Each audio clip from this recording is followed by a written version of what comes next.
Eddie volvió a ver ahora de nuevo su cuerpo. Se sentía exhausto, acabado, como si él mismo hubiera estado en el océano. Le pesaba la cabeza. Ahora le parecía que no sabía casi nada de su padre. ¿Qué estaba haciendo? Salvando a un amigo. Valiente amigo. Si yo hubiera sabido lo que hizo, le hubiera dejado ahogarse a aquel borracho. Tu padre también pensó en eso. Perseguía a Mickey para pegarle, incluso para matarle, pero al final no pudo hacerlo. Sabía cómo era Mickey, conocía sus defectos, sabía que bebía mucho, sabía que perdía la cabeza. Pero muchos años antes, cuando tu padre andaba buscando trabajo, Mickey fue a ver al dueño del parque y respondió por tu padre. Y cuando naciste tú, fue Mickey el que les dejó a tus padres el poco dinero que tenía para ayudarles a alimentar a la nueva boca. Tu padre se tomaba muy en serio a los viejos amigos. Un momento, señora mía. ¿Acaso no vio usted lo que ese bastardo le estaba haciendo a mi madre? Lo vi. Estuvo mal. Pero las cosas no son siempre lo que parecen. A Mickey lo habían despedido aquella tarde. Se quedó dormido durante otra guardia, estaba demasiado borracho y sus jefes le dijeron que ya estaba bien. Él se consolaba como hacía siempre con las malas noticias, bebiendo más. Y estaba hasta arriba de bourbon cuando fue a ver a tu madre. Fue a suplicar ayuda. Quería que le volvieran a admitir en el trabajo. Tu padre trabajaba hasta tarde y tu madre pensó en acompañar a Mickey a verlo. Mickey era un bruto, pero no era malo. En aquel momento estaba perdido, iba a la deriva, y lo que hizo fue culpa de la soledad y de la desesperación. Obró impulsivamente, un mal impulso. Tu padre también obró impulsivamente, y aunque su primer impulso fue matar, finalmente se sintió impulsado a ayudar a su amigo a que siguiera vivo.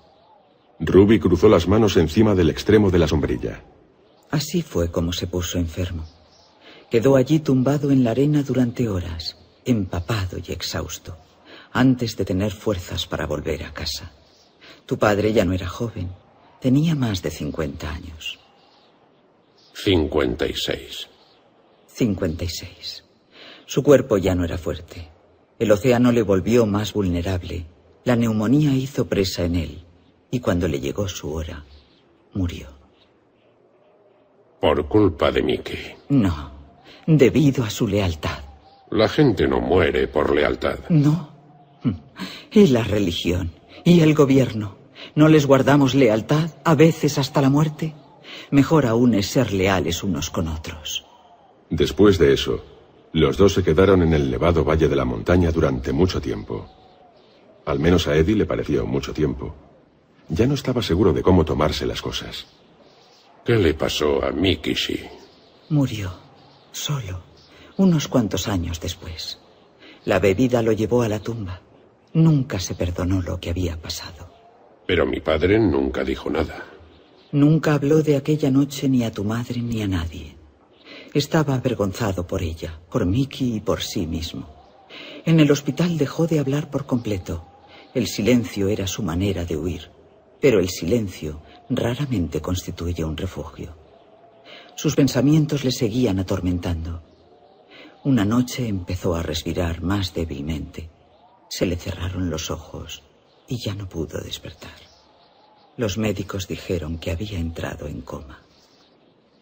Eddie recordaba aquella noche. Otra llamada telefónica al señor Nathanson. Otra llamada a su puerta. Después de eso, tu madre se quedaba a su lado, noche y día. Murmuraba como si estuviera rezando. Debía haber hecho algo, debía haber hecho algo. Por fin, una noche, obligada por los médicos, fue a casa a dormir.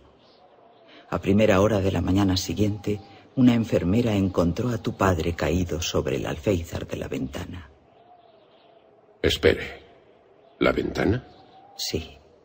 En algún momento de la noche tu padre se despertó. Se levantó de la cama, atravesó titubeante la habitación y encontró fuerzas para levantar la hoja de la ventana. Llamó a tu madre con aquella poca voz que le quedaba, y también te llamó a ti y a tu hermano Joe, y llamó a Mickey. En aquel momento, al parecer, tenía el corazón rebosante de culpabilidad y pesar. Quizá notaba que se acercaba la luz de la muerte. Quizá se daba cuenta de que estabais allí fuera, en alguna de las calles de debajo de la ventana. La noche era muy fría. El viento y la humedad en su estado fueron suficiente. Estaba muerto antes de amanecer. Las enfermeras que lo encontraron lo llevaron de vuelta a la cama y, como temían por su trabajo, no dijeron ni una palabra de lo sucedido. Se dijo que había muerto mientras dormía. Eddie quedó aturdido. Pensaba en aquella imagen final. Su padre, el viejo resistente, tratando de trepar a una ventana. ¿A dónde quería ir? ¿En qué estaba pensando? ¿Qué era peor cuando quedaba sin explicar? ¿Una vida o una muerte? ¿Cómo sabe usted todo esto?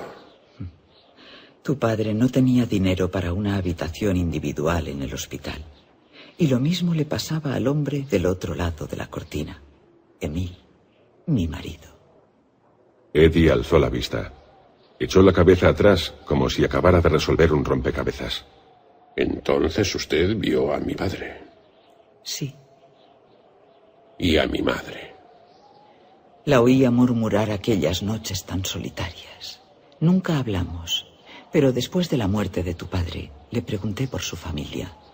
Cuando me enteré de dónde había trabajado él, sentí un dolor muy agudo, como si hubiera perdido a un ser muy querido.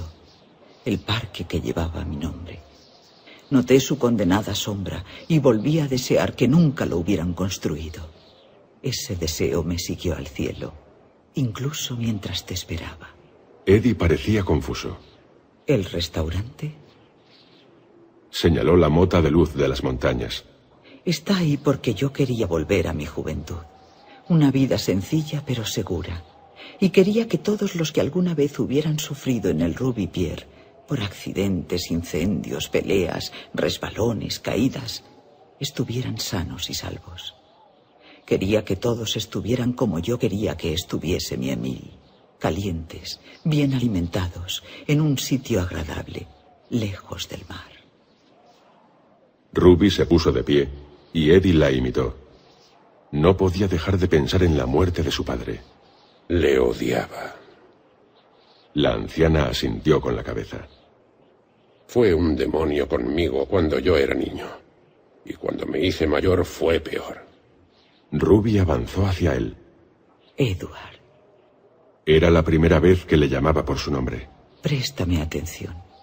Contener el odio hace que éste se convierta en un veneno. Te corroe por dentro. Creemos que el odio es un arma que ataca a la persona que nos hace daño, pero el odio es una espada de doble filo, y el daño que hacemos, nos lo hacemos a nosotros mismos. Perdona, Edward, perdona. ¿Te acuerdas de la ligereza que sentiste recién llegado al cielo? Eddie recordaba. ¿Dónde está mi dolor? Eso es porque nadie nace con odio, y cuando morimos, el alma se libera de él. Pero ahora, aquí, para poder seguir adelante, debes entender por qué sentiste lo que sentiste y por qué ya no necesitas sentirlo. Le tocó la mano. Tienes que perdonar a tu padre. Eddie pensó en los años siguientes a la muerte de su padre, en cómo él nunca consiguió nada, nunca fue a ninguna parte. Durante todo aquel tiempo, Eddie había imaginado una determinada vida, una vida que podría haber tenido, que habría tenido si no hubiese sido por la muerte de su padre y el posterior hundimiento de su madre. Con los años, glorificó aquella vida imaginaria e hizo a su padre responsable de todas sus carencias, la falta de libertad, la falta de una carrera, la falta de esperanza. Nunca consiguió abandonar el sucio y aburrido trabajo